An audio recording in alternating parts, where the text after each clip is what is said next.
Barra Matutina. Diálogo con justicia innovativa. Poder Judicial del Estado de Jalisco.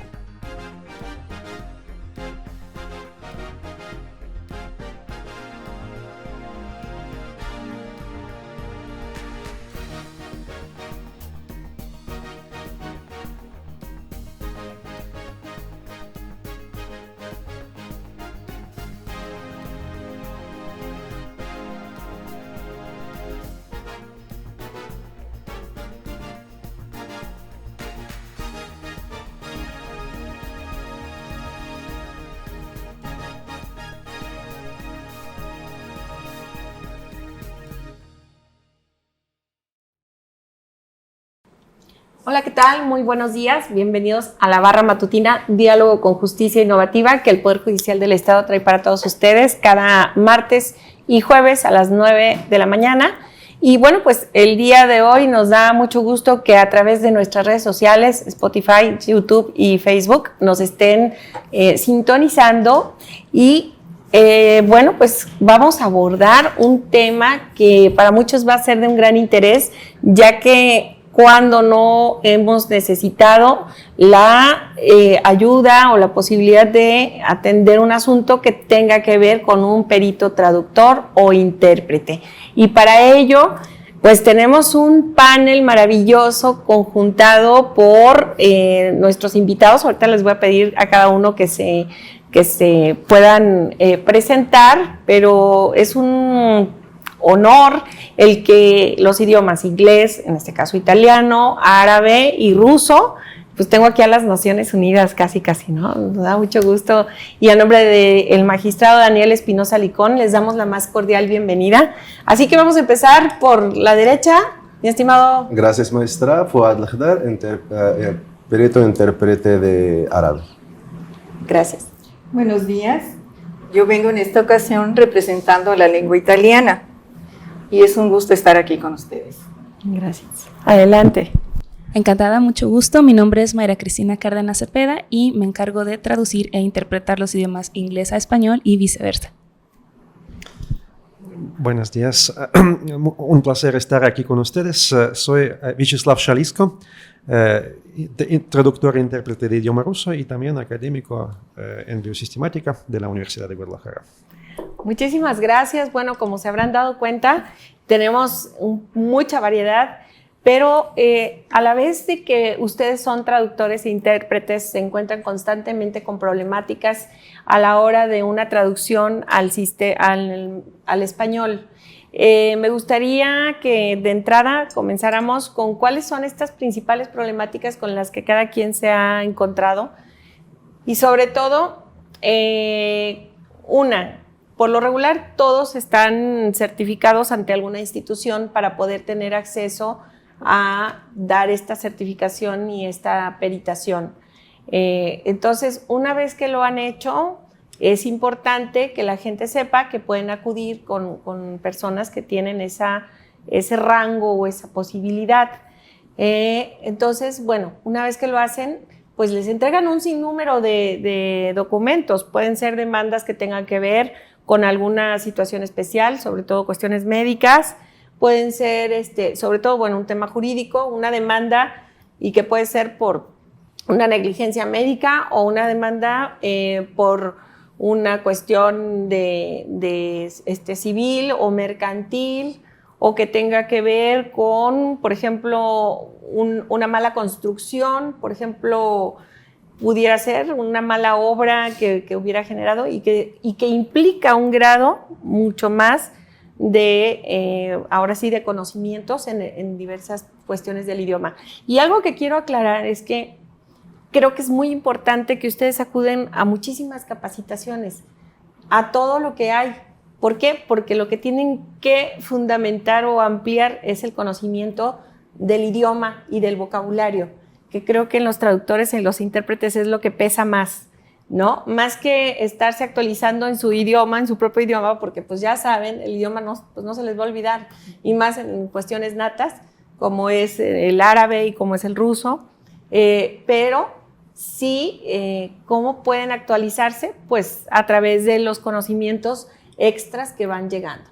Entonces, ¿quién quiere comenzar con la problemática que ha encontrado en temáticas específicas? Adelante. Bueno, Mayra. Primero que nada, muchas gracias por la invitación. Mayra. Es un honor estar aquí con todos ustedes. Y bueno, empezando por esta parte que usted menciona, maestra, de la certificación de la competencia lingüística. Erróneamente las personas tienden a suponer que el que un individuo sea bilingüe o políglota lo hace competente para trabajar como intérprete o traductor. Claro. Y esta noción es errada, ¿sí? No es lo mismo. El poder tener un nivel de competencia lingüística, nosotros nos regimos por el Marco Común Europeo de Competencia para las Lenguas, que va desde el A1 hasta el C2. Para que nosotros podamos tener la certeza de que el traductor o el intérprete con quien estamos acudiendo es una persona competente, tiene que tener de un nivel de C1 para arriba. De hecho, el Consejo de la Judicatura no acepta personas que no tengan ese nivel. Menos del C1, claro. Así es. Y esto aplica para todos los pares de idiomas con los que se trabajan. Esa es una. Y aportando a lo que usted mencionaba de las dificultades con las que nos hemos topado, yo creo, y mis colegas no me dejarán mentir, que lo más importante ha sido, en análisis del discurso, tenemos 3 componentes. Uno de ellos es la locución, la ilocución y la perlocución.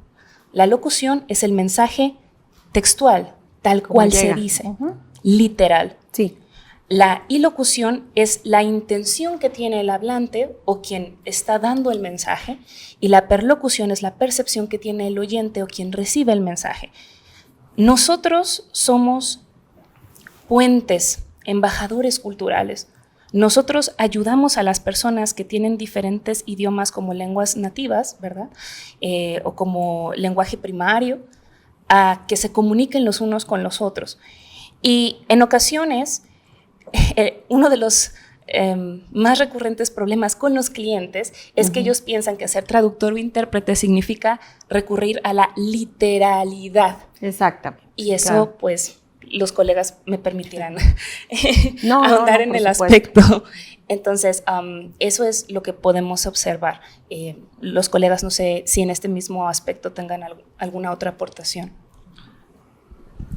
Me gustaría comentar con respecto a esta cuestión de literalidad en traducción. Efectivamente, es absolutamente imposible buscar una traducción literal en ningún caso, simplemente porque no existe una correspondencia directa entre conceptos en un idioma en otro. Trata de no solo cuestión de idiomas, pero cuestión de culturas. Hay ciertos conceptos, ciertas ideas que quizá tienen una aceptación o una trayectoria en países, por ejemplo, de América Latina, y completamente otra percepción, otro tipo de cómo los entendemos, por ejemplo, en contexto de mi país de origen, Rusia, Federación de Rusia.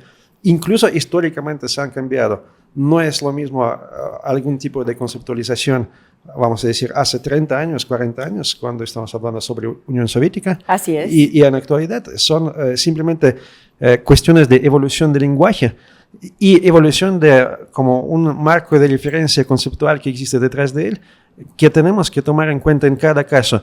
Y ser traductor e intérprete en esta situación no es solamente ser experto en lenguaje, es también ser experto en un campo de conocimiento que podría ser bastante amplio, aunque todos tenemos nuestro enfoque principal. Por ejemplo, mi enfoque es traducción académica, médica. Yo tengo entendido que Mayra también tiene este mismo enfoque, pero en otro idioma. Entonces, pues en este sentido, debes tener también cierto conocimiento en lo que estás traduciendo. ¿Cuál es la actualidad? ¿Cuáles son las novedades científicas, por ejemplo, que se presentaron en este campo, para poder simplemente comprender qué es lo que está detrás del mensaje que está expresando pues una persona? Entonces, no simplemente ser un traductor, también tienes que ser un poco experto en la materia.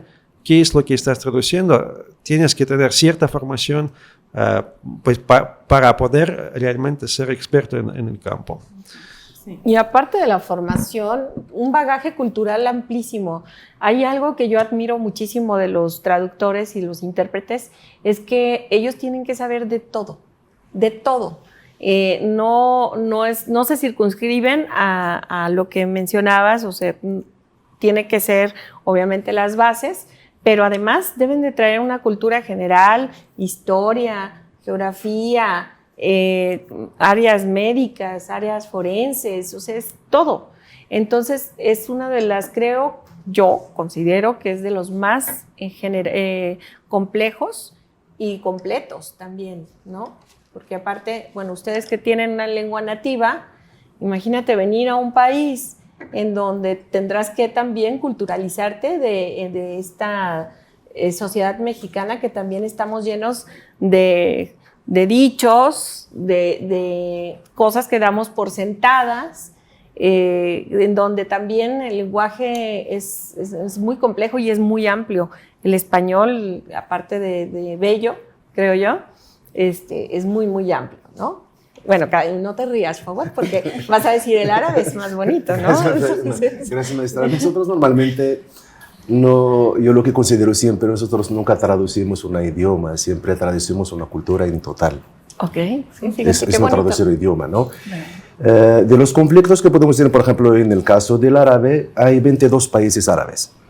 Hablan un idioma que es el árabe clásico, que es el idioma que se puede leer y escribir, y al mismo tiempo cada país de los 22 países habla un dialecto. Así, en nuestro caso no debemos de dominar solamente el árabe clásico. Aparte del árabe clásico, dominar 22 dialectos. Y ahí donde está la complejidad del tema, dominar el idioma y aparte los dialectos y intentar, aparte, transmitir lo que es la cultura árabe pues, en el mundo latino, que es totalmente diferente. Claro, igual. Hay términos, por ejemplo, en el árabe que no se pueden traducir a ningún otro idioma. Por ejemplo, te llega un acta de matrimonio donde dice el dote o la dote, como que la gente que cómo lo va a aceptar, que es algo obligatorio para que puedes llevar un matrimonio, sí, ¿no? Claro. O si no, lo que lleva a cabo un acta de matrimonio en el mundo árabe son dos personas que se llaman adules, que pues, buscarle algo como que cerca a un adul, pues más o menos es como un notario, ¿no? No es un notario en general, pero es algo muy cerquita, ¿no? Y lo que yo digo siempre, nosotros nunca traducimos un idioma, siempre vamos a intentar traducir una cultura en total. Aparte, se agrega muchos tabús, hay algo en el mundo musulmán que es más complicado para aquí, o en el momento de escucharlo como que te va a asustar, como que, en acta de matrimonio, por ejemplo, se pregunta a la esposa si se puede permitir que su esposo se puede casar otra vez o no. Que vamos a traducirlo para aquí, pues es algo como que te va a asustar, ¿no? Claro, claro. Bueno, ¿y se da? ¿Se da? Pues legalmente en algunos países sí todavía sigue permitido, pero la esposa debe de permitir que su esposo pueda llevar. O sea, otras esposas. Otras esposas. Eso es allá en el mundo árabe. Normalmente todavía sí existe, pero aunque llegó una reforma, por ejemplo, tomamos el caso como Marruecos, en la reforma de 2011, pues sí sigue permitiendo el caso, pero bajo varias circunstancias. Que para que se pueda un hombre casarse con otra esposa, pues debe de pedir permiso con la primera esposa, y no creo que las mujeres van a dar permiso. Muy bien, muy bien, Vicky. Algo importante que han mencionado todos es la culturización. Sí, claro. Que eso es muy importante. Bueno, primero una disculpa, cuando me presenté y saludé, buenos días, no dije mi nombre es Victoria Virginia Lina Sazor Ochoa, y mi segundo idioma es el italiano. Yo soy hija de padre europeo, madre mexicana, bien mexicana, ¿sí? Y tuve la oportunidad de crecer con dos culturas. Eso es maravilloso, porque normalmente tratas de tomar lo mejor de las dos para enriquecerte, ¿no? Entonces sí es muy importante conocer las culturas, porque al aprender una lengua extranjera no estamos aprendiendo nada más un código de palabras, estamos aprendiendo una manera diferente de pensar, de ver la vida, de filosofía. Por ejemplo, en una ocasión hice una traducción para una marca de tequila, no digo el nombre porque no se vale hacer promoción, pero en la traducción decía, bueno, el documento original en español decía que el tequila fulanito, ¿verdad? El tequila bla, bla, bla, conservaba el sabor de la sangre azteca. Yo vi eso y se me pararon los pelos, porque dije, yo no voy a poner eso en italiano, van a pensar que los mexicanos somos vampiros, que bebemos sangre, ¿no? Entonces, yo le puse otra cosa, ¿no? De que conservaba la tradición del sabor, no de la sangre, sino del sabor o de la tradición del sabor. Se puede tomar. Sí, yo le dije al cliente, es que yo quiero que le ponga la sangre. Le dije, ¿quiere vender su tequila en Italia? No le ponga la sangre. Yo conozco el pensamiento, claro. Entonces conocemos cómo piensan. ¿Quiere usted vender su tequila? Le ponemos que la tradición del sabor azteca, no de la sangre, porque van a pensar que somos vampiros. Le digo, y no lo va a vender. Entonces tenemos que conocer la manera de pensar. Qué importante, qué importante tener esa raíz, ese conocimiento, en el caso de los que ustedes que como nativos, pero en el caso del inglés, que bueno, a lo mejor es lo más cercano que tenemos y es muy fácil que podamos estar yendo y viniendo, o ese contacto por la cercanía, que pues Guadalajara ha sido se ha convertido en una ciudad muy cosmopolita, en donde ya prácticamente un segundo idioma es parte del inglés, ¿no? Entonces podría ser más común, pero aún así te encuentras con una diversidad de situaciones que pueden generar, y luego no se diga si vienen de Inglaterra, ¿no? Si ya es un inglés de Inglaterra, ahí ya viene siendo otra cosa. Yo siempre, maestra, pregunto lo mismo. Bueno, pues somos nativos, ¿no? Sí. Pues ya sabemos perfectamente bien, ¿no? Aprendemos español, pues ya vivimos aquí también. En mi caso, pues ya tengo 18 años en México, pues ya soy más mexicano que nopal, ¿no? Pero siempre me hago la pregunta, ¿qué pasa con las personas que no son nativas del idioma y lo traducen? Si nosotros lo tenemos más complicado, ¿qué tan complicado pueden tener las personas que solamente aprendieron un idioma para traducirla? Sí. ¿Y en este caso? En este caso, bueno, hablando de mi experiencia, tapatía 100%, y aprendí inglés en Guadalajara toda mi vida, traducción en Guadalajara, interpretación en Guadalajara. La maestra Lina Sasoro, tuve el honor de estar a su cargo, fue mi maestra. Y algo que ocurre es que en ocasiones las personas piensan que tú debes de salir de tu país de origen para tener una buena competencia lingüística en el idioma meta. Cuando la gente me conoce, me escucha hablar en inglés, a menudo me preguntan, ¿tú viviste en el extranjero? ¿Fuiste a intercambio al extranjero? ¿Tus padres son extranjeros? Y la respuesta es no. Toda mi familia es mexicana.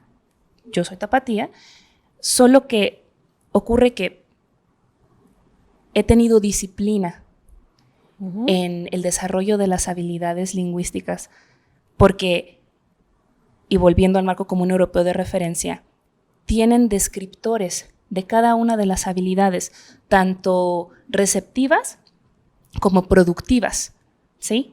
Para la comprensión oral, para la comprensión escrita, para la expresión oral, para la expresión escrita. Entonces, si son descriptores de las habilidades, significa que estas son mejorables, perfeccionables a través del tiempo. A menudo, y esto ocurre en la práctica, porque también soy catedrático de tiempo completo en la Escuela Normal Superior de Jalisco. Y se nota que es catedrática. Tiene toda la... Sí, claro. Soy hija de maestros, así que los conozco. Se nota. Sí, de la Normal Superior también. Entonces, ¿qué ocurre? En ocasiones los alumnos llegan y tienen este bloqueo mental en el cual te dicen, profesor, disculpe, a mí nunca se me ha dado el inglés. Soy pésimo, lo entiendo cuando lo leo, lo puedo escribir, pero al momento de escucharlo, al momento de hablarlo, no me sale. Y entonces te das cuenta, usted no tiene un problema. Los que tuvieron un problema fueron los docentes que le enseñaron. Sí, totalmente de acuerdo. Sobre todo en esta parte de la fonética, la fonología, los puntos de articulación, si el sonido vibra en la garganta o no al hablar, ¿sí? El modo de articulación, que son cosas muy específicas de la fonética y la fonología, que si el docente domina, el discípulo, el aprendiz, el alumno, también va a replicar de manera correcta y no caeremos en la fosilización, ¿verdad? Entonces, mexicana, la mayoría de las veces, y de hecho la American Translators Association, la ATA, que es la organización que certifica a los traductores en Estados Unidos, tiene una regulación que dice, tú no puedes traducir si no es a tu idioma natal. Claro. Entonces, si yo fuese a la ATA a certificarme, ellos me dirían, te puedes certificar como intérprete y traductora de inglés hacia el español, pero no de español hacia el inglés. Ajá. Y eso es motivo de discusión entre el gremio. Oigan, pues qué buen dato, porque las personas que están, todos los traductores, peritos traductores que saben que íbamos a tener este panel y que seguramente nos van a estar viendo, que les quede muy claro este dato, ¿no? Porque a lo mejor no todos tienen ese conocimiento. A mí me gustaría añadir esto. Es lo mismo que sucede en las Naciones Unidas. Tú no puedes traducir de tu lengua materna a la lengua extranjera. Y les voy a decir, yo no estoy de acuerdo con eso. Yo tuve un maestro, el profesor Luis López, y a mí me dijo, ¿sabes qué? A mí me encanta escucharte, hacerlo de español a inglés, porque lo haces maravillosamente bien. Y dice, y eso va contra las reglas de las Naciones Unidas. Yo creo que es posible, dado que si tú escuchas en tu lengua materna el mensaje, vas a entender absolutamente todo. Entonces tú lo que haces es que lo acomodas y vas a parafrasear, porque como nos decía Fuad, no traducimos palabras. Como nos dice Fuad, y como dice el gran escritor Humberto Eco. Eso siempre me quedé preguntando, como que una persona que no es inglés, ¿cómo puede traducir inglés perfectamente? Sí. No es como discriminación a mis compañeros ni nada, pero como que a mí sí me hace muy complicado mi idioma, pues ¿qué tal de otro idioma que no es tu cultura, que solamente lo aprendiste, puedes hablar perfectamente bien un idioma? O por ejemplo, en mi caso, que pues sí puedo hablar español, pero todavía se sigue notando el acento, no lo puedo evitar. Pero por ejemplo, ahí en el ADN. Cuando tú recibes el mensaje en tu lengua materna, entiendes todititito. No te queda nada que digas, ay, esta palabra no la conozco. Entonces, tú lo que vas a hacer, vas a parafrasear y con el bagaje que tú tienes aquí, lo vas a acomodar.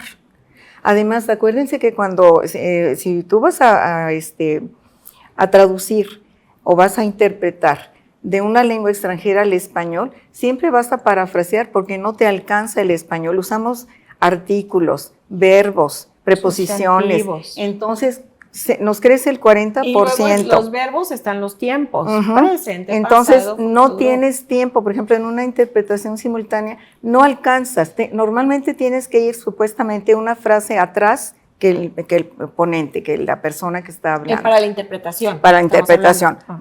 Tienes que ir más o menos una frase para que no te quedes callado, porque si te quedas callado, el auditorio va a pensar, no, pues no sabe por qué se cayó, por qué no dice. Ahora es importante que sepan, que hay dos tipos de interpretación, la interpretación consecutiva y la simultánea.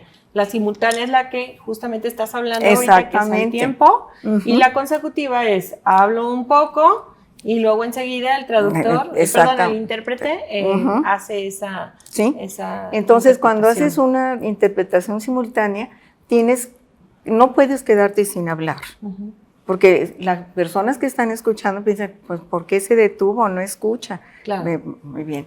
Entonces, tenemos que parafrasear. Y cuando pasa al revés, que lo haces de tu lengua materna a la lengua extranjera, pues tú lo organizas con todo el conocimiento que tienes, lo organizas, lo parafraseas y no tienes ningún problema en decirlo. Claro. Entonces ahí es donde, por ejemplo, mi sueño era trabajar para las Naciones Unidas. Cuando yo me enteré de que no puedes hacerlo al revés, dije, no, pues ya, qué chiste. Sí, claro, perdón, ya, qué chiste. Yo estoy completamente de acuerdo con lo de Naciones Unidas, es injusto, pero sí se aplica perfectamente, como ruso es uno de los idiomas de trabajo de Naciones Unidas, entonces, pues allá cada año llegan solicitudes de traductores, me llegan a mi correo, pero bueno, en mi caso, yo, por supuesto, como no tengo formación como traductor desde mi carrera académica inicialmente, no me aplicaría en esto, porque traducción como tal, y sobre todo cuando traducción simultánea, es un reto. Definitivamente, traducción simultánea es otra cosa, no es algo que podemos hacer, digamos, sin preparación previa, muy especial. Y yo creo que es exactamente allá en traducción simultánea donde sí podría aplicarse este regla de traduces a idioma de tu origen prácticamente. Aunque hoy en día el mundo tan cosmopolita, a veces no sabes cuál es tu idioma natal realmente, porque si, por ejemplo, una persona desde su niñez estaba creciendo en torno de dos contextos lingüísticos, es completamente posible decir que tiene dos idiomas natales.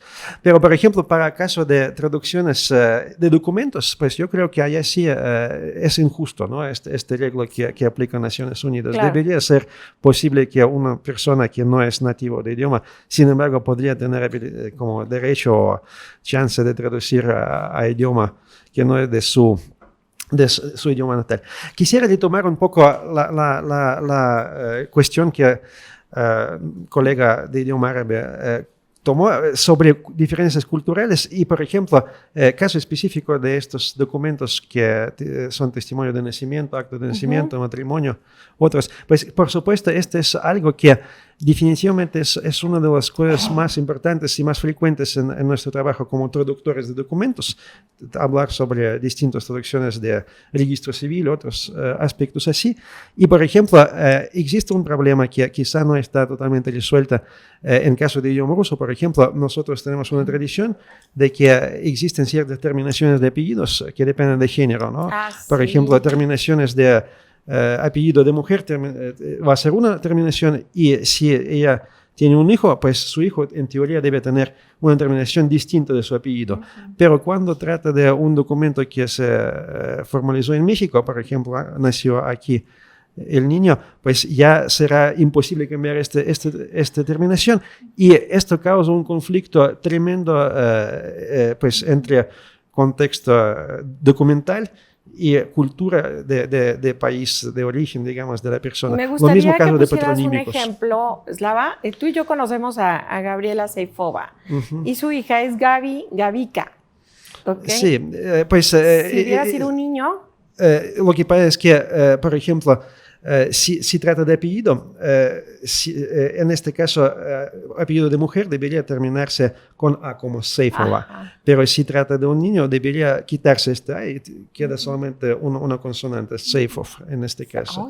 Entonces, sería una situación difícil de entender, Sí, porque aquí en registros civiles son muy rígidos y estrictos, volvieron a ser más estrictos en los última década. Sí. Ahora, cualquier pequeña diferencia en la letra, lo que sea, pues ellos no lo quieren comprender, que en realidad así se exigen reglas lingüísticas de cierto contexto. Y no solamente es idioma ruso, son varios idiomas, todo un grupo de idiomas también, si que lo me implican. permites, hay un problema muchas veces, como se escribe con el alfabeto cirílico, a veces a la hora de ponerlo... ¿Cuál es el alfabeto cirílico para que nos bueno, el que se usa en el ruso, por ejemplo, ok. en el ruso se usa el alfabeto cirílico, o el alfabeto griego, por ejemplo, también es el mismo caso, que es femenino o masculino el apellido. Por ejemplo, yo tengo un muy querido amigo, el doctor Valery Melnikov, su hija es Melnikova. Entonces, yo lo que hago cuando me piden traducir documentos, a veces vienen los nombres escritos con cierta ortografía, con el alfabeto latino, y resulta que pues no está bien. Yo lo que hago, les pido su pasaporte, y como está en el pasaporte, así lo pongo. Sí, es una solución, pero solamente para Sí. casos cuando personas en su pasaporte lo tienen escrito correcto. Sí. Pero, por ejemplo, si nace alguien aquí en México y Sí, ahí pone ese es el su problema. apellido, en su pasaporte también va a ser incorrectamente escrito, pues ya es un problema. Y ni hablar sobre el caso de patronímicos, que son la tercera parte del nombre que no se usa en México, pero sí se usa. ¿A qué te refieres con patronímicos? Me refiero a una palabra, nombre en idioma ruso y en muchas otras lenguas eslávicas va a estar conformado realmente por tres partes. Una es apellido, en lugar de dos apellidos se usa solamente apellido de una persona. Podría ser de padre o de madre, pero un solo apellido. Después se usa el nombre given name, lo que es nombre dado, y además patronímica, que es una palabra derivada del nombre de su padre. Es algo patriarcal, pero tradición, que podemos tal vez criticar, pero no puede ser evitada. Claro. También en inglés, en el idioma inglés, ya ahorita me acuerdo que no hace mucho que yo estaba a cargo de los peritos, todos los que eran extranjeros me empezaron a pedir, ya, por favor, quítame el segundo apellido. Ya solamente soy, me acuerdo de no sé, Vyacheslav Jalisco, nada más. Había personas que tenían hasta 3, 4 apellidos, porque eran unos nombres extensísimos. Entonces ya nada más queda nombre y apellido paterno, nada más. Entonces, en el idioma inglés creo que fue donde más lo vi. Sí, y sobre todo porque, bueno, yendo hacia atrás, que también es una cosa muy patriarcal. Sí, totalmente. el concepto de que anteriormente, ya hoy día no, al momento de casarse, las mujeres adquirían el apellido del esposo. Al enviudar, ellas tenían 2 opciones: mantenerse como la viuda de, con el apellido de su esposo, también. o bien retornar a lo que se denomina en inglés maiden name o nombre de soltera. También eso tuve como complicación yo en la lista, que había una persona que me dijo, es que yo siempre estuve como viuda de, así su nombre completo era fulana de tal, viuda de, ya era parte de su nombre. Y tuvo que hacer porque donde quiera aparecía hasta en nosotros, sus... maestra, siempre sentimos muy mal en este caso porque tenemos solamente un nombre y un apellido. Cuando te piden apellidos, pues debo de poner una I que sea un punto. De hecho, ahorita la invitación, pues si te fijas mi nombre y un punto.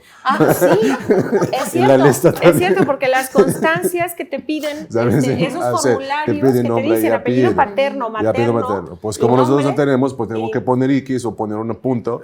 Y cuando me sale la constancia, pues sale mi nombre con un punto. Ahorita en la lista de los peritos existe igual. X. Pero el problema es en el banco, tú pones un puntito y después en tu RFC sale algo raro, Sí, que no es lo correcto. De hecho, ahorita en la lista de los peritos y sale mi nombre completo y un punto al lado. Híjole, yo quisiera seguir platicando muchísimo. Vamos dando retos de cada uno de ustedes. ¿Cuál sería el reto en los idiomas que ustedes tienen?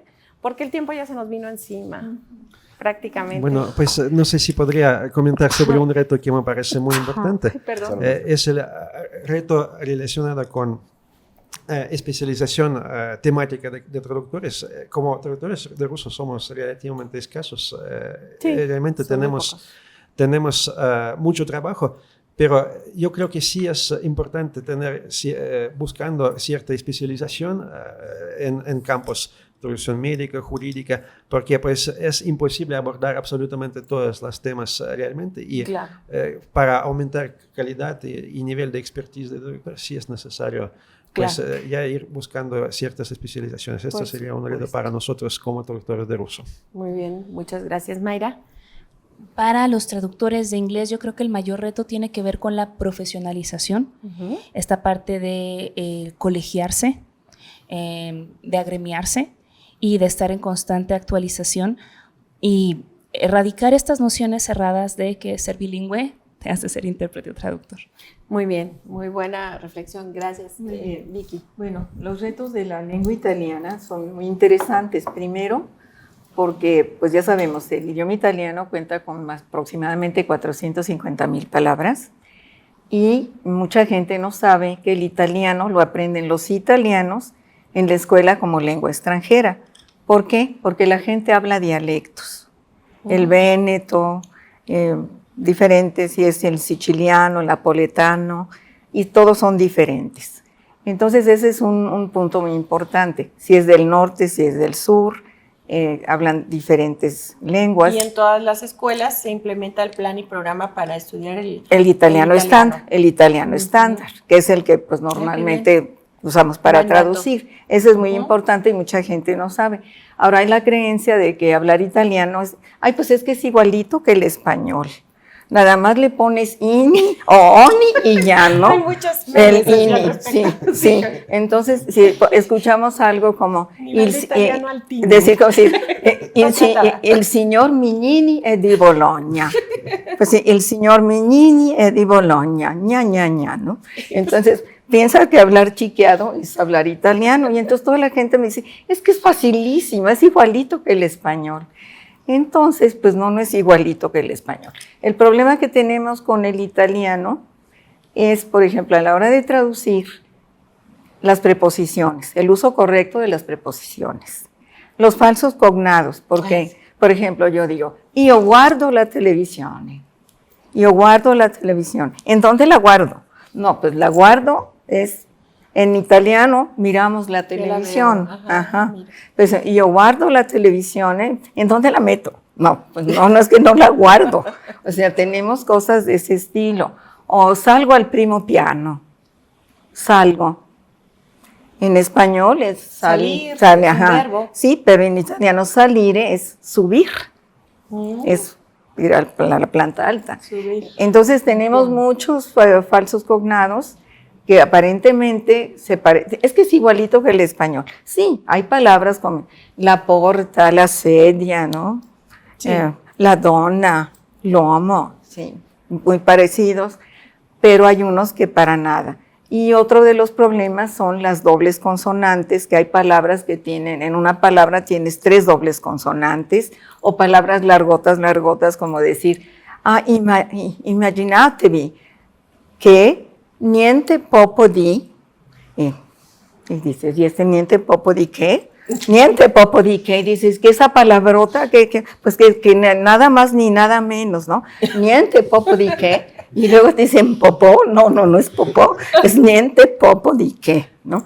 O cuando te dicen beatote o beátate, beata, ¿sí? Así como que afortunada. Entonces, muchas expresiones, por ejemplo, si vas a hacer un examen y estás nervioso y te dicen, para decirte que tengas una buena suerte o una buena fortuna, te dicen, invoca lupo, invoca lupo, invoca lupo. Lo traduce literalmente, quiere decir en la boca del lobo. Ya. Invoca lupo. Pero eso quiere decir que tengas buena fortuna. Con en inglés decir break a leg. Bien. Perdón, es que sí, ya se nos acabó el tiempo, ya prácticamente estamos sobre el tiempo, pero muy interesante, yo creo que da para mucho más. Gracias. Adelante. Bueno, la verdad, gracias, maestra, por la oportunidad y agradezco la verdad el estar con mis compañeros, es un día especial. Pues de las complejidades que tenemos nosotros en México como árabe, pues la escasez de los traductores. En todo México somos 5 peritos traductores del árabe. 3 en Jalisco y 2 federales. Elian y 2 federales. Y 2 federales. Así en total somos 5 en toda la República. Y aparte, ser un perito traductor o intérprete del idioma árabe es muy complicado. Juntar entre 22 dialectos más el idioma clásico. Es muy complicado. Híjole, yo creo que esto nos daría para un conversatorio todavía muchísimo más amplio. Me da pena mucho, pero creo que esto nos da más o menos, yo creo que un panorama general de cómo está la situación de los peritos traductores e intérpretes. Nos faltan muchísimos tópicos más que tocar, hasta la cuestión de los aranceles, la cuestión del ingreso para que una institución los haga valer ante la institución y luego puedan también trabajar de manera tranquila, con un sello, etcétera, etcétera. Entonces, habrá que hacer una segunda etapa, sin duda alguna. Les agradecemos muchísimo y a nombre del Poder Judicial, del magistrado Daniel Espinosa Licón, la invitación, que hayan aceptado esta invitación, pues muchísimas gracias. A todos por estar aquí y por darse el espacio. Coincidir no es fácil, pedir permisos en los trabajos, todo, ¿no? Le agradecemos mucho por el espacio. Sí, no, al contrario, muchas gracias y que tengan una linda mañana. Nos vemos en la siguiente cápsula. Hasta pronto. Gracias.